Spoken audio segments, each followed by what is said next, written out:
আজকের recipe Mughlai chicken. Mughlai chicken পরোটার সঙ্গে খেতে কিন্তু ভীষণ ভালো লাগে। রাইসের সঙ্গেও আপনারা অবশ্যই এটা খেতে পারেন। মোগলাই চিকেন বানানোর জন্য প্রথমে নুন, হলুদ, জিরে গুঁড়ো, ধনে গুঁড়ো, লাল লঙ্কা গুঁড়ো, কাশ্মীরি রেড চিলি পাউডার, আদা রসুন বাটা আর টক দই দিয়ে ভালো করে মেখে আমি আধা ঘন্টা মতো রেখে দিয়েছি। তারপর পেঁয়াজ বেরেস্তা বানিয়ে নেব একটু নুন আর চিনি দিয়ে।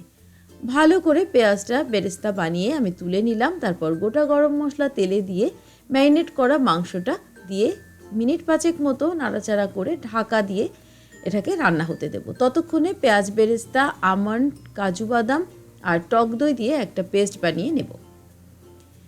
এবার ঢাকাটা খুলে দেখতে পাচ্ছেন অনেকটাই কিন্তু জল বেরিয়ে এসছে। এবার যে পেস্টটা বানালাম সেই পেস্টটার মধ্যে দিয়ে দেবো আর একটু চেরা কাঁচা লঙ্কাও এর মধ্যে দিয়ে দেবো।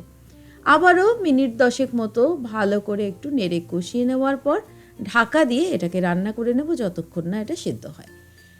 রান্নাটা আমার একদমই তৈরি প্রায়। সবশেষে একটু ধনেপাতা কুচি দিয়ে নামিয়ে নিলাম মোগলাই চিকেন। গরম গরম এটা পরিবেশন করুন। রুটি, পরোটা, লুচি, ফ্রাইড রাইস সব কিছুর সঙ্গেই কিন্তু দুর্দান্ত লাগবে।